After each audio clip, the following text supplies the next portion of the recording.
नमस्कार दोस्तों। आखिर जिस चीज़ का डर था ना मार्केट को, वही हुआ एक्चुअल में। मैंने पहले भी जब इस कंपनी को लेकर के लर्निंग कर रहे थे, उस दौरान भी मैंने कहा था शायद ये सारे के सारे बात फेक हो सकती है। और हमने इसके ऊपर आपके सामने एक स्टडी बताया था कि कंपनी कहते हैं कि ऑपरेटर गेम एनालिसिस को लेकर के हमने आपके सामने अवेयरनेस करने की कोशिश किया था। एक स्टॉक थी कि वो स्टॉक नियरली बात किया जाए तो वो ये कह सकते हैं कि जो 3-4 रुपए का स्टॉक था, 159-60 रुपए के स्टॉक पिछले 1 साल के दौरान में 1200 रुपए से ज़्यादा हो जाती है।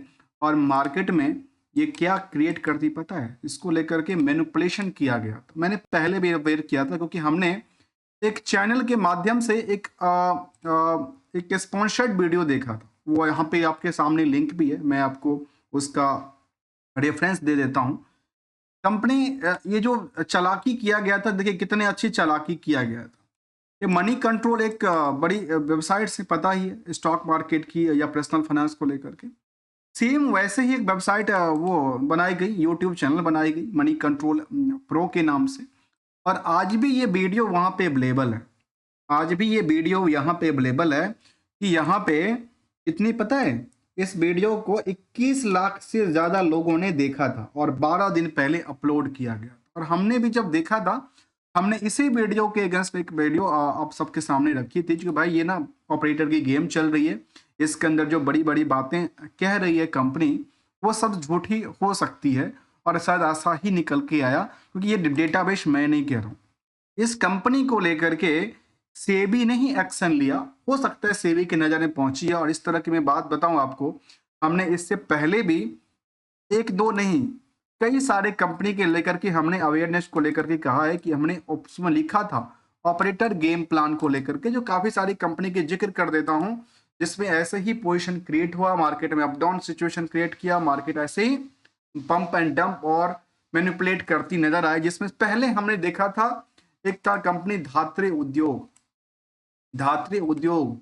इसके अलावा नाम था क्रिस्टिट पॉलीलाइन, इसके अलावा था एएफ इंटरप्राइजेज, इसके अलावा था रजनीश वेलनेस।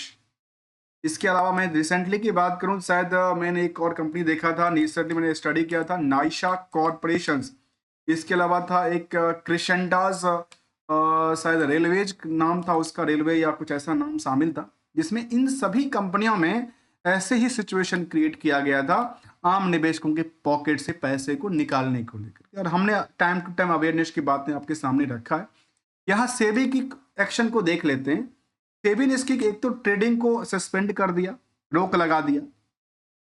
और इस कंपनी के ढेरों सारे रिस्पेक्टिव जो कहते हैं नोटिस, उन्होंने नोटिस लगातार भेजा।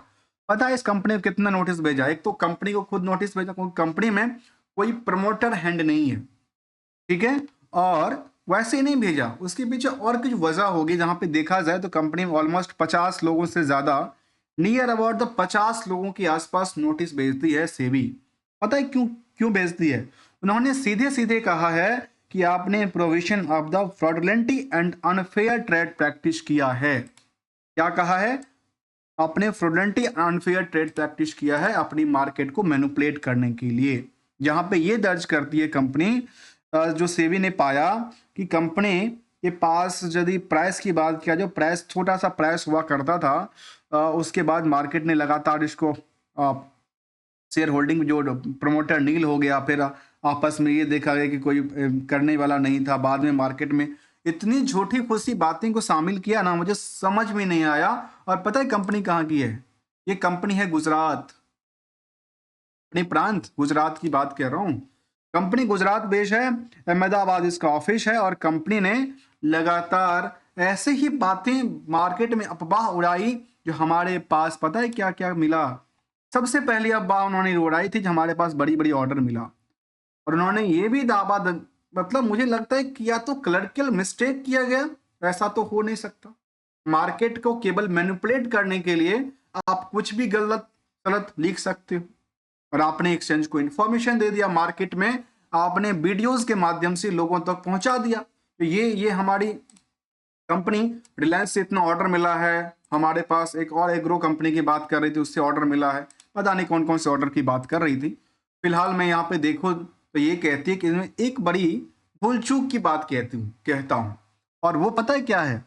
वो कहता है कि कंपनी ने ये मेंशन कर दिया, जो हमारे पास 10 रुपए के शेयर फेस वैल्यू है और हम 10 रुपए के बदले 10 क्या करने वाले, बोनस वसूल देने वाले। पता नहीं, बाद में पता चला कि कंपनी का शेयर का वैल्यू, फेस वैल्यू तो 1 रुपए का था। कंपनी के फेस वैल्यू का शेयर 1 रुपए का था। और ये बात मैं नहीं कह रहा हूँ, यहाँ पे बात किया गया, तो यहाँ पे कंपनी शायद स्प्लिट करने वाली थी, ऐसा कुछ उनका डिक्लेरेशन करके आई थी। और यहाँ पे डेटाबेस कहती है को likely the correct face value of the share of the one for the purpose of bonus को लेकर के उन्होंने डिक्लेरेशन दिया, जबकि 10 रुपए के इनका फेस वैल्यू वहां पे दिखता है। इसके अलावा एक बात और शामिल कर देती है, पता है क्या? यहाँ पे डेट भी शामिल करती है कि इन्होंने कहा था कि 26 तारीख को ये क्या करने वाली, कहते हैं sub division of the one equity share of the face value, और 10 रुपए के फेस वैल्यू वाले शेयर को 1 रुपए शेयर फेस वैल्यू करने वाले हैं। उन्होंने इशू कह दिया कि 10 के बदले 8 हम बोनस देने वाले हैं, क्योंकि कहती है जो new bonus equity share of the each of the every 10 share existing share को लेकर के। मतलब बातें ऐसी थी तो कुछ समझ में आया कुछ लोगों को समझ में नहीं आया। लेकिन वीडियो में तो बड़ी बड़ी बातें कह रही थी, तो ये सब हो जाएगा, ये सब हो जाएगा, ये सब हो जाएगा। तो ये सब होते होते पता है कहाँ से कहाँ चली गई। अब आते हैं एक और हकीकत को, ये मैं नहीं कह रहा हूँ, कंपनी के डेटाबेस कह रहा है। जो कंपनी की रिसेंटली अपडेट की तरफ देखा जाए तो अब देखेंगे तो क्लैरिफिकेशन मांगा गया था इसको correct regarding the Reliance industries. इन्होंने ये बात कही जो हमारे पास एक रिलायंस इंडस्ट्रीज से ऑर्डर मिला था। ऑर्डर मिला था, कब मिला था भाई? नवंबर दिसंबर के आसपास ऑर्डर की बातें कहती है। उन्होंने ये दावा किया जो हमारे पास 300 करोड़ का ऑर्डर मिला, कहां से? रिलायंस इंडस्ट्रीज से। मैंने पहले भी कहा था, हमारी वीडियो मैं आई बटन में लगा दूंगा इन पार्टों को। उन्होंने कहा कि हमारे पास रिलायंस इंडस्ट्रीज से एक ऑर्डर वैल्यू मिलता है और उसको लेकर के ये दावा किया गया जहां पे secure from the Reliance industries से। पता नहीं क्या था, नहीं था।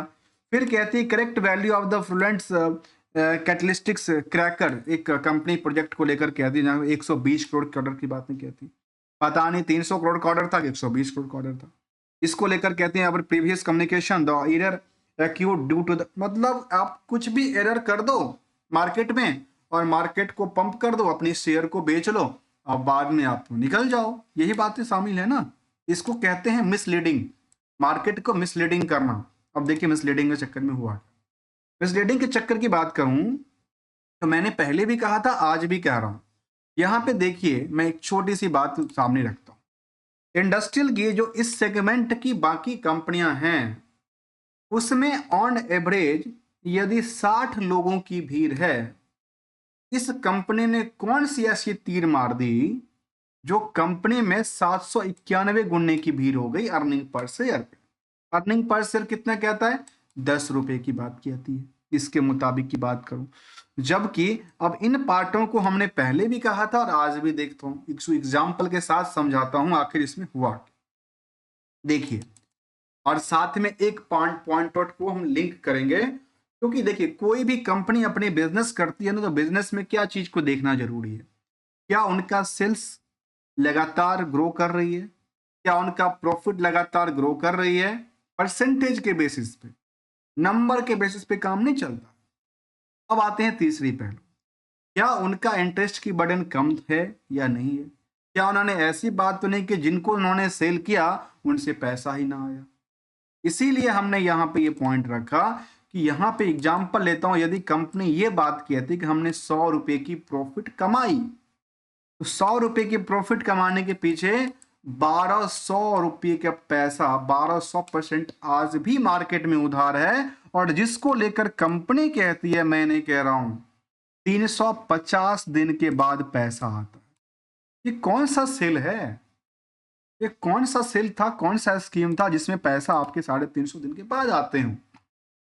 अब आती हैं उन पहलू का नाम है प्रॉफिटेबिलिटीज का पहलू, और वो ये डेटाबेस कहती है कि लास्ट 12 मंथ में आपने दर्ज किया कि हमने 296 करोड़ का सेल आउट किया प्रोडक्टिविटीज। जब आपकी ये सिचुएशन थी, आपने 16 करोड़ की प्रॉफिट भी कमाई, ये आपने बुक किया। इसके अलावा यदि हम क्वार्टरली डेट के डेटा के बेस चलते हैं तो आपने मार्च में 25 करोड़ टर्नओवर था, जून में आपके 54 करोड़ हो जाती है और सितंबर में आपके 216 करोड़ हो गई। लेकिन यदि हम इन पार्टों को इनकी आउटस्टैंडिंग से कंपेयर करेंगे तो हमारे सामने पता है क्या दिखता है, 54 करोड़ का आज भी लोन है कंपनी की। और कंपनी ने, हम कहते हैं ना, कंपनी ने पैसे लेके किया क्या, कंपनी पैसे लेके करती क्या है, क्या उन्होंने प्रोडक्टिविटीज पे यूज किया, क्या उन्होंने प्रोडक्टिविटीज पे यूज किया या अपनी एसेट्स क्रिएशन किया? तो ऐसा कोई भी डेटा हमारे सामने नहीं दिखा, केवल और केवल उन्होंने अदर एसेट्स के अंदर दर्ज कर दी। अब देखिए यहाँ पे चमत्कार वाली बात, चमत्कार की बात यह है, जो कंपनी 195 करोड़ की उधार रखी है मार्केट में, सितंबर तक की डेटाबेस के मुताबिक की बात करूं। अब यहाँ पे मैं 2 क्वार्टर डेटाबेस को जरा कैप्चर करता हूं, इनको दोनों को देख लीजिए कितना होता है। इसमें 196 करोड़ अर्थात 200 करोड़ मान लेते हैं। अब इन दोनों का परसेंटेज जोड़ के देखिए, और वो कंपनी कह रही कि हमारे पास 350 दिन में पैसे आते हैं, तो भाई आपकी पैसे की वैल्यूएशन क्या रही आपकी प्रोडक्ट में, जहां आप कितनी नेट ऑपरेटिंग प्रॉफिट केवल 0% कमा रहे हैं। सर इतने पैसे से आप मार्केट में ना, आप बैंक में पैसे रखते तो साथ 6% का रिस्क फ्री मिल भी जाता। और ओवरऑल आपने कितनी कमाई पता है, 5% कमाई सेविंग किया और 5% के पीछे आपने 1200% से ज्यादा की रिस्क फैक्टर लिया। और आपने बार बार गलत इंफॉर्मेशन साझा किया, जो हमारे पास, हमने पास ऑर्डर मिला था रिलायंस से, तो हमारे पास ऑर्डर मिला था उससे, और हमारे पास ये बोनस का इशू था, ये हमने स्टॉक स्पीड करेंगे, ये फलाना ठिकाना, ये कहती बातें सामने आती है। और इसको लेकर के सेबी ने एक इनके ऊपर नोटिस चिपकाया है, और इसको लेकर उन्होंने सीधा सीधा सेबी ने कहा है कि सेबी ने ये दर्ज किया है कि आपके पास जो शेयर की वैल्यूएशन थी वो कब की पता है, कहती है, जहाँ पे पूरे के पूरे बैकग्राउंड उन्होंने दिया है कि आपने क्या किया।